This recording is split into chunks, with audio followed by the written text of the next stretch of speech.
Bonjour chers amis, bonjour chers parents, bonjour chez vous. Nous sommes contents de nous retrouver encore en culte familial. Chez vous, ensemble, pour communier et adorer le Seigneur. Nous voulons rendre grâce à Dieu pour ses bontés qui ne sont pas épuisées, elles se renouvellent pour nous chaque matin. Nous voilà encore assemblés pour lui offrir un culte agréable dont lui seul est digne. Nous voulons demander au pasteur Lord de nous conduire dans ces temps de louange et d'adoration. Amen. Alléluia. Amen. Amen. Amen. Ce matin. Que tu es bon et ta grâce envers nous durera jamais. Que tu es bon et ta grâce envers nous durera jamais. Est-ce qu'on peut le dire ensemble ce matin? Hey. Que tu es bon et ta grâce envers nous durera jamais. Alors nous disons, réalisons ces paroles. Que tu es bon et ta grâce envers nous durera jamais. En tout cas, Seigneur, merci pour ma mère. Disons-le. Que tu es bon et ta grâce envers nous durera jamais. Oh, que tu es bon. Que tu es bon et ta grâce envers nous durera jamais. Alors les peuples de toutes les nations le disent. Les peuples de toutes nations et langues, de génération en génération, nous t'adorons. Alléluia, alléluia, alléluia, nous t'adorons. Pour qui tu es, nous t'adorons. Alléluia, alléluia, nous t'adorons. Pour qui tu es. Tu es bon, Seigneur. Tu es bon. On acclame le Seigneur. Yeah. Dieu, tu es bon. Hey. Que tu es bon et ta grâce envers nous durera jamais. Oh, tu es bon. Que tu es bon et ta grâce envers nous durera jamais. Oh, que tu es bon. Que tu es bon et ta grâce envers nous durera jamais. Oh, dis-le, que tu es bon. Que tu es bon et ta grâce envers nous durera jamais. Les peuples de toutes nations. Les peuples de toutes nations et langues, de génération en génération, nous t'adorons. Alléluia, alléluia, nous t'adorons. Pour qui tu es, nous t'acclamons. Alléluia, alléluia, nous t'acclamons. Pour qui tu es. Nous t'élevons. Regardons le Seigneur avec moi. Alléluia, alléluia, nous t'élevons. Pour qui tu es. Oh, tu es bon. Tu es bon. Woo! Yeah. Tu es bon en tout temps. Tu es bon. Woo! En tout temps. Tu règnes. En tout temps. Ta bonté. Tu es bon. Tu es bon. Tu es bon. En tout temps. En tout temps. Tu es bon. Tu es bon. En tout temps. En tout temps. Tu es bon. Tu es bon. En tout temps. En tout temps. Tu es bon. Tu es bon. Tu es bon. Si bon, si bon, yeah. Tu es bon. Tu es bon. Tu es bon. Lève tes mains et dis à notre qu'il est si bon. si bon, yeah. Tu es bon, Tu es bon, tu es bon. c'est bon, c'est bon, c'est bon, c'est bon. Si bon, Yeah, tu es bon, tu es bon. tu es bon, tu es bon. Alléluia, c'est bon, yeah. Si bon, Yeah, tu es bon. tu es bon. En tout temps, tu es bon. Tu es bon. En tout temps, tu es bon. Alors acclame, tu es bon, Seigneur. Et ton peuple t'acclame ce matin. Alléluia. Notre Dieu est bon. Alléluia. Il mérite notre louange. Alléluia. Il mérite notre adoration. Alléluia. Amen. Je vais inviter quelqu'un à prier ce matin. Tu mérites la Dis gloire. des Tu paroles, mérites la louange. des paroles Tu mérites d'amour à la Dieu louange. ce matin. Qui C'est est dans comme disons toi, que tu notre es Dieu, Dieu, notre Saint. Père. Disons que toi seul mérites la gloire. Sois élevé ce matin. Disons que Seigneur, toi sois seul célébré mérites ce la gloire. matin. Seigneur, sois honoré ce matin. Qui est comme toi, oh notre Dieu, éclatant de sainteté, digne Seigneur. Gloire et louange à toi, Seigneur.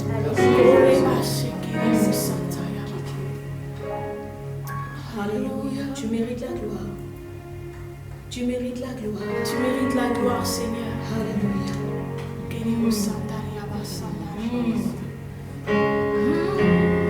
Nous te contemplons. Tu es puissant, tu es magnifique. Oh, nous te contemplons. Tu es ce matin. redoutable, Seigneur. Personne n'est comme toi, Seigneur. Nous élevons nos mains vers toi, Seigneur.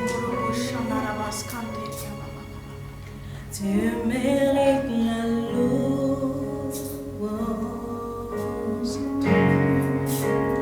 et les honneurs. Seigneur, nous chantons tes louanges en élevant nos mains vers toi. Chantons ensemble. Tu mérites la louange et les honneurs, Seigneur. Et les honneurs. Seigneur, nous chantons tes louanges. Seigneur, nous chantons tes louanges. En élevant nos mains vers toi, Seigneur. Personne n'est comme toi. vers Tu toi. mérites la louange. Et les honneurs, Seigneur. Et les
Bien-aimés dans le Seigneur, je vous salue dans le précieux nom de notre Seigneur et Sauveur Jésus-Christ. C'est mon privilège aujourd'hui de m'entretenir avec vous au travers de cette exhortation et je prie véritablement le Seigneur que chacun d'entre nous, chacun d'entre vous reçoive une parole qui libère ce jour. Aussi, je veux nous inviter, avant de commencer mes propos, à prier ensemble. Prions. Éternel, mon Dieu, mon roi, Seigneur, je te rends grâce et je bénis ton saint nom pour le privilège que tu me donnes de m'adresser, Seigneur, à tes enfants aujourd'hui. Béni sois-tu, Seigneur, pour cette parole qui libère. Béni sois-tu, mon Dieu, mon roi, pour cette parole qui a franchi quelqu'un en ce jour. Laisse que ton nom soit glorifié au travers de ces mots et de ce partage. C'est dans le nom de Jésus que nous avons prié. Amen. Alors, bien-aimés, si j'avais un thème à donner à mon exhortation de ce jour, je dirais tout simplement: bien-aimés, nous avons un avocat commis d'office. Je reprends, bien-aimés, nous avons un avocat commis d'office. Alors, le terme paraît un peu juridique, un peu compliqué, mais je vais vous expliquer en réalité qu'est-ce qu'un avocat commis d'office. Alors, un avocat commis d'office, c'est tout simplement cet avocat-là qui est donné par une juridiction ou par un ordre des avocats à un individu qui aurait commis un acte antisocial. Alors, un crime a été commis, un individu est présenté devant le tribunal et le tribunal lui demande d'avoir un avocat. Il n'a soit pas les moyens d'avoir un avocat, il n'a soit pas le temps d'avoir un avocat, ou il se présente devant une juridiction qui lui impose d'avoir un avocat. Alors, l'État a prévu pour ce genre d'individu un avocat commis d'office. Alors, le justiciable pourra alors bénéficier de quelqu'un qui pourra défendre ses droits devant ce tribunal. Alors, de quoi s'agit-il exactement? Alors, mon exhortation, je vais me conduire effectivement à aller dans une histoire que nous connaissons, je pense, un peu tous. Et cette histoire s'est passée il y a maintenant, aujourd'hui, près de 2000 ans. Alors, cette histoire se trouve dans le livre de Jean au chapitre 8. Je vais lire avec vous cette très belle histoire. Jean chapitre 8, versets 3 à 11. Alors les spécialistes de la loi et les pharisiens amenèrent une femme surprise en train de commettre un adultère. Ils la placèrent au milieu de la foule et dirent à Jésus: « Maître, cette femme a été surprise en flagrant délit d'adultère. Moïse, dans la loi, nous a ordonné de lapider de telles femmes. Et toi, que dis-tu » Il disait cela pour lui tendre un piège afin de pouvoir l'accuser. Mais Jésus se baissa et se mit à écrire avec le doigt sur le sol. Comme il continuait à l'interroger, il se redressa et leur dit que celui d'entre vous qui est sans péché jette le premier la pierre contre elle. Puis il se baissa à nouveau et se remit à écrire sur le sol. Quand ils entendirent cela, accusés par leur conscience, ils se retirèrent un à un et à commencer par les plus âgés jusqu'au dernier. Jésus resta seul avec la femme qui était au milieu. Alors il se redressa et ne voyant plus qu'elle, il lui dit: « Femme, où sont ceux qui t'accusaient? Personne ne t'a donc condamné ?»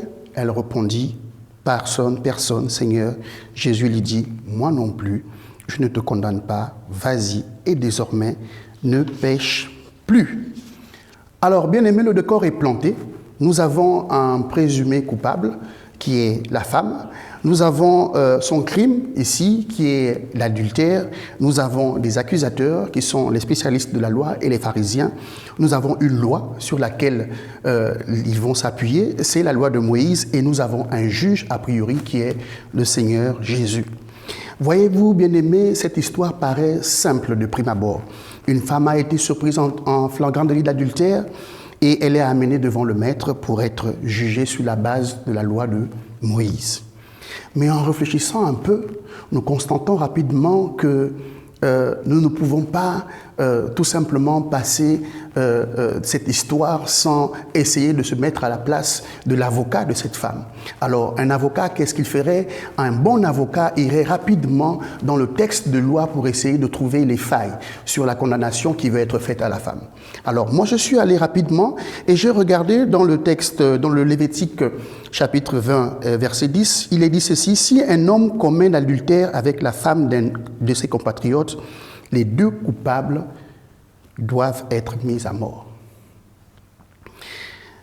Le Deutéronome chapitre 22 dit la même chose. Il dit « Les deux complices doivent être mis à mort, l'homme aussi bien que la femme ». Alors, bien-aimé, la première question qu'un bon avocat se poserait, ce serait de dire « Mais où est donc passé l'homme? Pourquoi l'homme n'a pas été amené devant le juge aussi bien que la femme ?» Et ensuite, nous verrons et nous voyons rapidement que dans cette histoire, non seulement l'homme n'est pas présent, mais en plus de cela, on va voir que cette femme est conduite devant Jésus-Christ. Mais est-ce que Jésus-Christ était-il juge en Israël à cette époque? Pourquoi l'amener devant le Seigneur Jésus?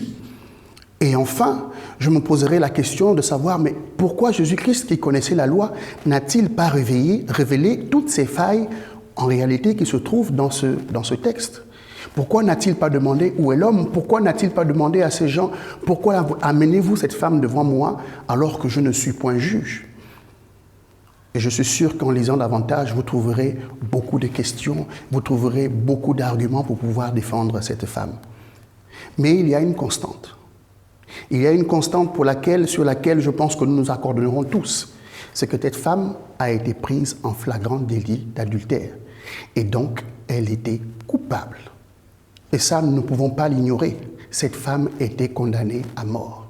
Bien-aimés, j'ai envie de vous dire, vous avez besoin d'un avocat commis d'office, vous n'avez pas besoin d'un juge, vous avez besoin d'un avocat commis d'office. Alors, au travers de cette histoire, ce que je voudrais que nous retenions, premièrement, c'est que la loi a toujours raison. La loi a toujours raison, nous devons savoir cela et c'est très important devant nous, la loi a toujours raison. Le monde le dit, la loi est dure, mais c'est la loi.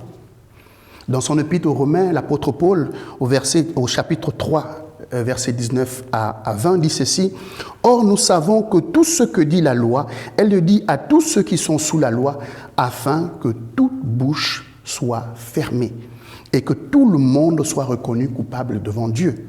Car nul n'est justifié devant lui par les œuvres de la loi, puisque c'est par la loi que vient la connaissance du péché. » Bien-aimés, à chaque fois que la loi sera invoquée, notre bouche sera toujours fermée. Il n'y a aucun moyen pour nous d'être jugés non coupables devant la loi. Depuis que le monde a été créé, depuis que les hommes existent, il n'y a pas un homme qui n'a été condamné par la loi. Nous avons été tous condamnés par la loi. Et quand je dis nous avons tous été condamnés par la loi, y compris le Christ lui-même en tant qu'homme sur la terre, il a été condamné par cette loi. Sa condamnation sur la terre par cette loi s'est faite lorsqu'il a porté sur lui tous nos péchés à la croix de Golgotha. Lui aussi, il a été condamné par la loi. Et vous le savez, le salaire du péché, c'est la mort. Le salaire du péché, c'est la mort. Mais de quel péché s'agit-il? J'entends encore aujourd'hui plusieurs d'entre nous débattre sur la valeur du péché. Plusieurs d'entre nous débattre sur le poids des péchés. Les péchés capitaux, les péchés majeurs, les péchés mineurs. Parler de tous ces péchés. Mais tous ces débats, en réalité, pour s'exonérer en réalité de la mort. Mais bien aimés, ce qu'il faut savoir, c'est que ce ne sont pas les péchés qui donnent la mort, c'est le péché qui donne la mort. C'est le péché d'un seul qui nous a conduits tous à la mort. L'épître de Paul aux Romains, au chapitre 5, verset 12, dit « C'est pourquoi de même que par un seul homme le péché est entré dans le monde, et par le péché la mort, de même la mort a atteint tous les hommes parce que tous ont péché. » C'est exactement ça le problème de tous les hommes. Nous héritons du péché d'un seul. Nous ne sommes pas pécheurs à cause des péchés que nous commettons. Nous sommes pécheurs parce que nous avons hérité du péché d'un seul. Nous sommes pécheurs parce que nous avons hérité du péché d'un seul. Et la loi est là, tout simplement, comme un miroir qui nous révèle notre nature pécheresse. Et à chaque fois que ta conscience te rappelle, à chaque fois que notre conscience nous rappelle du péché que nous avons commis, de la faute que nous avons commise, à chaque fois que cela est fait, nous passons devant le miroir de la loi qui nous rappelle que nous sommes tous condamnés à mourir. Bien-aimé, j'ai envie de te dire quelque chose de très important aujourd'hui. Tu n'as pas besoin d'un juge, tu as besoin d'un avocat commis d'office. Tu n'as pas besoin d'un juge, tu as besoin d'un avocat commis d'office.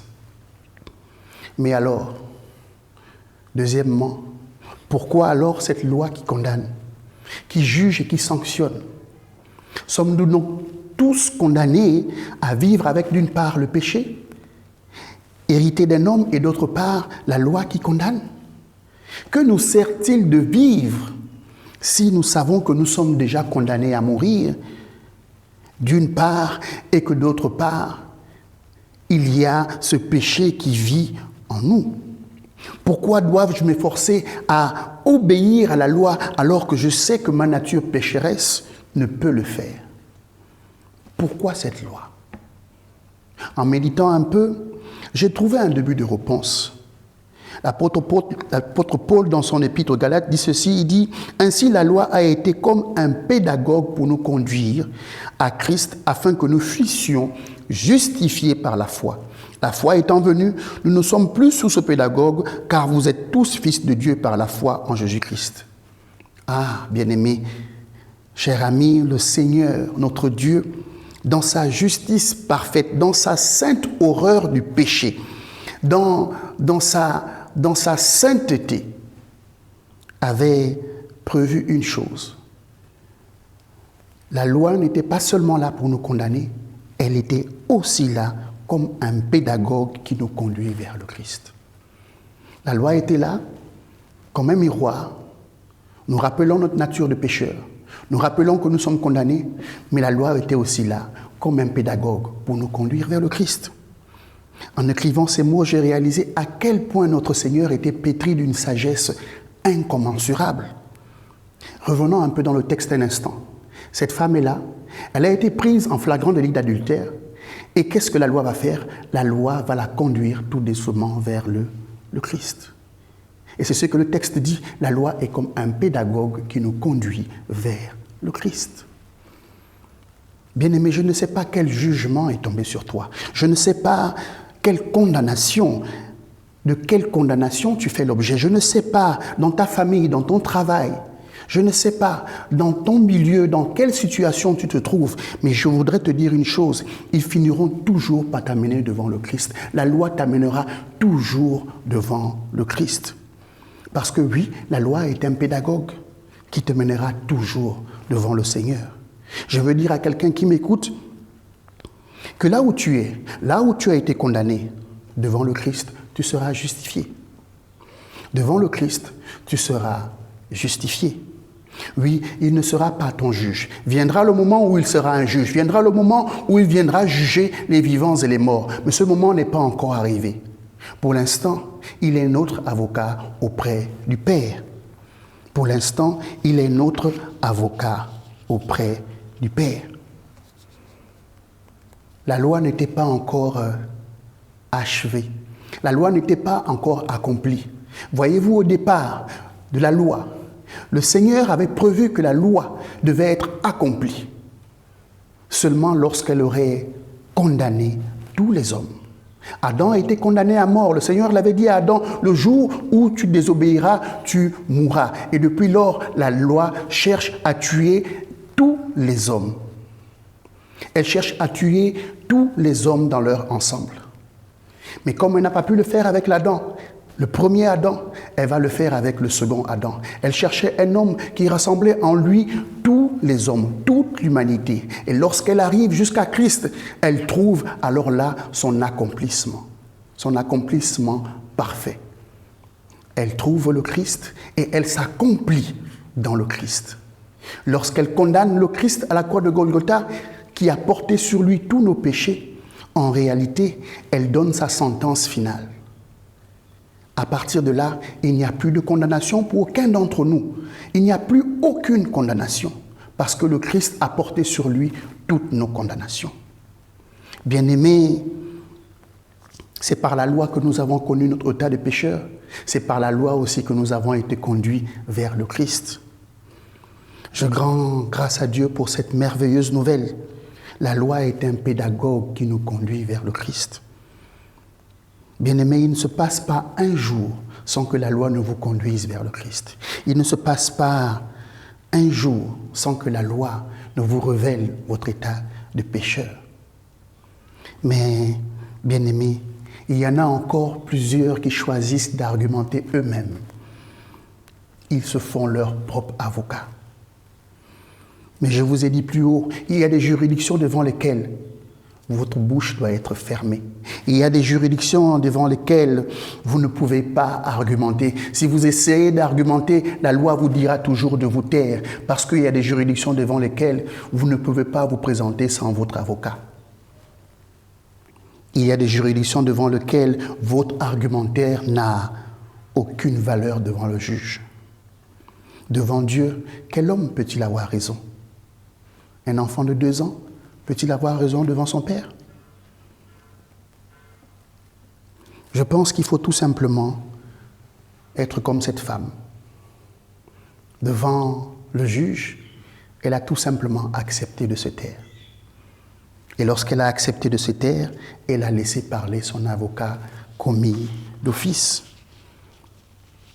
Lorsqu'elle a accepté de se taire, elle a accepté de laisser parler son avocat commis d'office. Qui mieux que celui qui accomplit la loi pour nous défendre? Les autres avocats comptent sur leur force de persuasion pour essayer de réduire la sentence de leur justiciable. Mais lui, c'est un avocat qui, devant la loi, ferme la bouche, accepte de se livrer lui-même à la place de son justiciable. Les autres avocats comptent sur la force de leur argumentaire. Lui, devant la loi, il se tait parce qu'il sait que la loi a toujours raison. Il prend notre place et paye la sentence à notre place. Bien-aimé, tu n'as pas besoin d'un juge, tu as besoin d'un avocat. Alors à vous, mes frères et sœurs qui avaient connu le Seigneur, mes frères et sœurs qui connaissaient le Seigneur Jésus, faites très attention parce qu'on vous amènera toujours cette personne-là, cette personne condamnée, en vous disant, vous qui êtes de Christ, que pensez-vous de cette femme? Que pensez-vous de cet homme? Que pensez-vous de cette sœur? Que pensez-vous de cet oncle, cette parente dans telle ou telle famille qui a commis telle ou telle faute? Faites très attention. Ne soyez pas juge. Présentez cette personne à notre avocat commis d'office, qui est le Seigneur Jésus. Ne soyez pas juge, parce que vous connaissez le Seigneur Jésus-Christ. Aujourd'hui, il est notre avocat auprès du Père. Quel avocat extraordinaire! Mes petits-enfants, je vous écris ces choses afin que vous ne péchiez point. Et si quelqu'un a péché, nous avons un avocat auprès du Père, Jésus-Christ le juste. Il est lui-même une victime expiatoire pour nos péchés, non seulement pour les nôtres, mais aussi pour ceux du monde entier. Oui, bien-aimés, faites comme cette femme, acceptez de vous taire, acceptez de ne rien dire et laissez votre avocat parler pour vous. Que le Seigneur vous bénisse, que le Dieu Tout-Puissant affranchisse quelqu'un par ses paroles, qui reçoit aujourd'hui qu'il a un avocat commis d'office auprès de notre Père bien-aimé. Amen. Personne comme toi, Jésus. Personne n'est comme toi, Jésus. Personne comme toi, Jésus.